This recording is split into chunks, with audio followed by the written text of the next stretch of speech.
Hey everyone, Ryan Young, KAATARO Jiu-Jitsu. I hope you're doing well.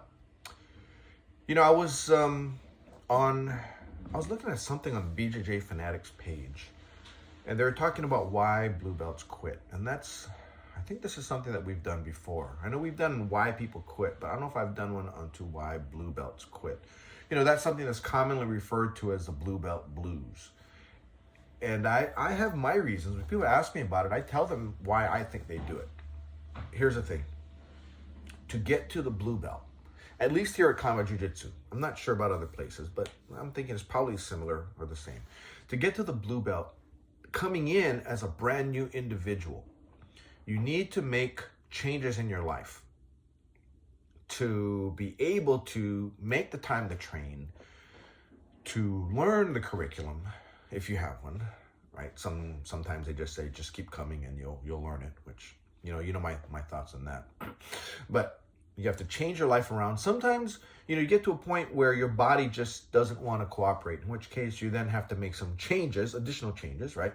Maybe it's, I'm drinking too much, I smoke, I'm a couch potato. Maybe I need to develop a little more cardio, need to walk a little bit more, need to get some kind of movement done when you're not normally moving around. Right? A lot of people, they join us here in the Middle Ages, not in the Middle Ages, right? But in their middle age years, so somewhere between, they say 35 and 50, and they want to try this. Okay, we can do it, but what have you been doing prior to this? Really nothing. Okay, we're going to have some work ahead of us, but it's okay. We're willing to work with you and to help you if you are willing to put in the effort yourself. All right, so most people, when they quit during the white belt years. Because why? It's a big change. A lot of big changes, actually, that you need to make to attain the level of success needed to earn a blue belt.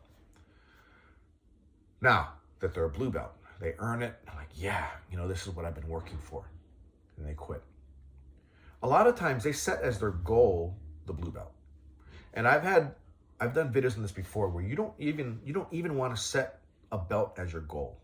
Because if you set a belt as your goal, then here's what happens to the people who get to blue belt. Their goal was to get to the blue belt. They got the blue belt. They hit their goal. Sometimes the brain just kind of goes, all right, that sucked. That was very tough. You've never done anything that tough for 2 years in your entire life. Now it's time to take on another challenge. Or now, that's one. Another one, now it's time to relax. So what do? Let's say you're holding your breath. And then you relax. Well, a lot of times we hold our breath and we don't want to hold our breath again. Unpleasant, right? So if you akin learning jiu-jitsu to a blue belt level as to holding your breath, you relax once you get to your goal, and then you don't go back to it again. It sucks, but that's really kind of what happens, hence the blue belt blues. Now, BJJ Fanatics put something else on there, which is, I've talked about the Pareto principle and all that kind of stuff. But they have one called the Dunning-Kruger effect. So I've never heard of this, but it makes sense. Right? So if I go to Wikipedia and I look at the Dunning-Kruger effect, it's a cognitive bias, meaning you tend to have a belief. And sometimes it's not really warranted, right? It's a bias. Whereby people with low ability, expertise, or experience regarding a certain type of task or area of knowledge tend to overestimate their ability of knowledge, their ability or knowledge. So someone who gets a blue belt, they think to themselves, oh, now that I've got the blue belt, now I've reached it.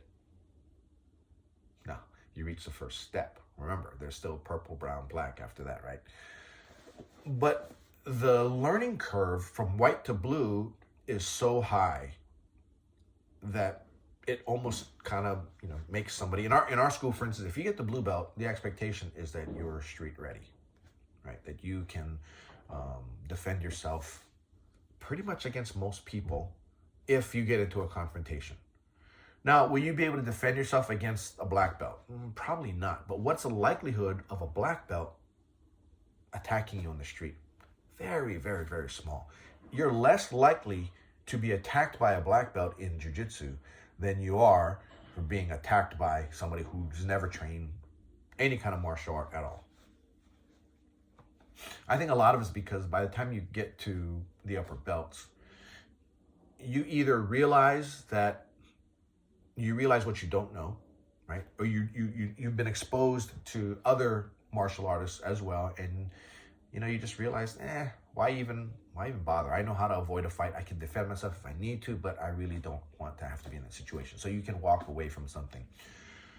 Or, they're just gonna it's not really a challenge to fight someone who doesn't know how to fight. And they won't. Because they've done it in the studio enough times. New people come in, bigger, faster, stronger, whatever, and you deal with them. And you're gonna go, why even bother with this? And you don't, right? And also, some researchers also, sorry, my reading is horrible today. Some researchers also include in their definition of the Dunning-Kruger effect the opposite effect for high performers, their tendency to underestimate their skills. Now, I think that is something worth delving into. And then here's an example. I'm just thinking of Dave Kama, right? When he teaches something, it's easy for him to do. There are a lot of people when they do jiu-jitsu, they're very good. And there are other people are not only very good, but their jiu-jitsu is beautiful. And that happens with any sport. For instance, I remember watching Clyde the Glide Drexler when he played for Portland, how it just, I could see why they call him the Glide, because it looked like he had a free moment and he had the ball and he just glided across the floor and whoosh, just slammed it. It was the smoothest slam dunk I've ever seen. And I remember it to this day. And it probably happened 30 plus years ago, right? Clyde Drexler, I don't know how old he is. I think he's older than I am. But that's what I remember. When I watch a competition swimmer swim, beautiful. I love watching swimmers swim. It's just so smooth when they go across. I also like watching Hickson do his jiu-jitsu. I like watching Dave do his jiu-jitsu. It's just beautiful. So when you have that type of level of expertise, when you're trying to now teach it to somebody who has zero knowledge of it, sometimes as an instructor, you can get frustrated because why can't you do this? It's easy. Here, look, let me do it for you. Boom. Nope, didn't work. Let me do it again. Nope, still doesn't work. Why can't you do it? What's going on here? Right? It's easy. It's easy. You just say it so many times. You think of it so many times. Even something as easy as a shrimp, it's not easy. When we do our exercises in our warm-up period in every class, the one that gets people, especially children, is the forward roll, right? You call it like the judo roll, right? You just flip, boom, and you hit the mat and you land on your side. Kids have a hard time doing it. It's easy for me because I've been doing it since I was 7 or 8.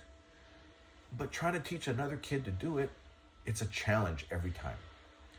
But I know, after been teaching it long enough, I know that it really isn't easy. It may look easy when people who know how to do it, but it's not easy. Hence the Dunning-Kruger effect, right?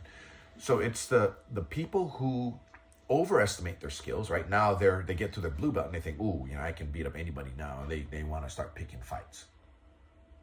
And then they get their ass kicked, right? Or the guy who's so good at it and wondering, how come everybody can't do it? So BJJ Fanatics, if you don't, know anything about them, I just saw it on their Facebook page, I think it was, and it just came up on my newsreel. And I thought, yeah, that's pretty interesting. So I thought, let's do a video about it and talk about it. So for those of you who are blue belts and are on the verge of quitting, ask yourself why. Is it because you're relaxing now and you work so hard to get it that you now no longer have the drive to continue the grind?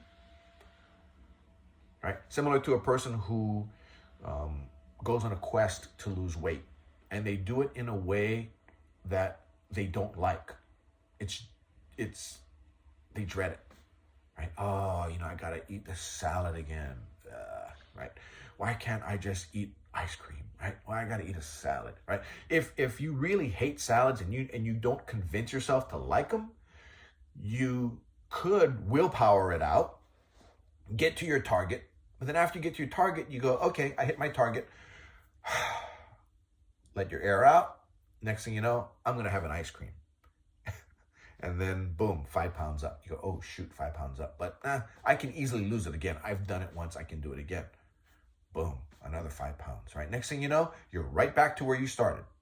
That happens a lot. So now, jiu-jitsu people, you get to the point where you get to your blue belt and you go, okay, let me take a couple of weeks off because, man, I deserve it. 2 weeks turns into a month, turns into 6 months, turns into a year. Next thing you know, you haven't been training in as long a time period as it took for you to earn the blue belt in the first place. It happens, right? And then you think to yourself, man, you know, I got to get back on the mat. And when I do, oh man, I'm going to pay for it, right? These guys are going to kill me. And then it's confirmed. You get on the mat and white belts who've been training for 6 months are all over you. And you're going, man, you know, I'm wearing this blue belt and this white belt is killing me. You don't think to yourself, let me take some time and get back into the groove and get back in the swing of things. I'll be okay. You just think to yourself, man, how it sucked to get my ass kicked.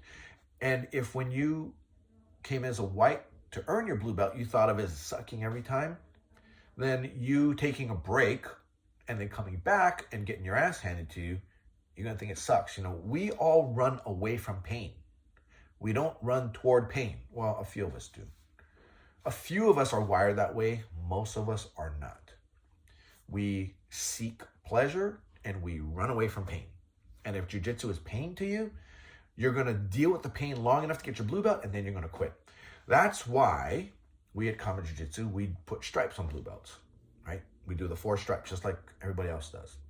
We don't put stripes on white belts and we don't put stripes on any other belt but blue belt. So no stripes on purple, no stripes on brown. The reason is because by the time you get to purple, you're not going to quit. You don't need the stripe candy anymore. But blue belts, we don't want our blue belts to let their air out. We want to give them smaller goals to reach toward, hence the stripes on the blue belt. That's why we do it, right? And schools do it for every belt for the same mentality. But we try to de-emphasize the belt and the stripes. So once you get to purple belt, no stripes for you. No soup for you, right? So as far as the Dunning-Kruger effect, you tend to think that okay, now that I'm a blue belt, I'm good now. And then you get your ass handed to you by somebody who's been a blue belt for a while or by a purple belt, brown belt, black belt. You go, man, I'm still getting my ass kicked, right? So you think to yourself, you know what? I thought I was far along, but I'm really not. And getting to this point sucked. So I'm just going to quit. That is the Dunning-Kruger effect. Let me know if this makes sense to you and tell me if you were on the verge of quitting or even quit because of one of the reasons that I outlined in this video. I'd love to hear your story. Anyway, like and subscribe, please. Helps the algorithm and helps us find more people on YouTube who might be interested in our videos. And if you share it, then that helps us as well. If you'd like to visit us, feel free. We have studios in 3 places. We've got Dallas-Fort Worth in Flower Mound. We've got Austin in Austin. And we've got Orange County, California, which is in Laguna Hills/Irvine, California. We'd love to have you come and visit us. You can also reach us online at KAATAROJujitsuOnline.com. You can sign up for our curriculum. You can sign up for our videos. And hope to see you sometime soon. Anyway, that's all I got for you guys. Take care. Happy training. Bye now.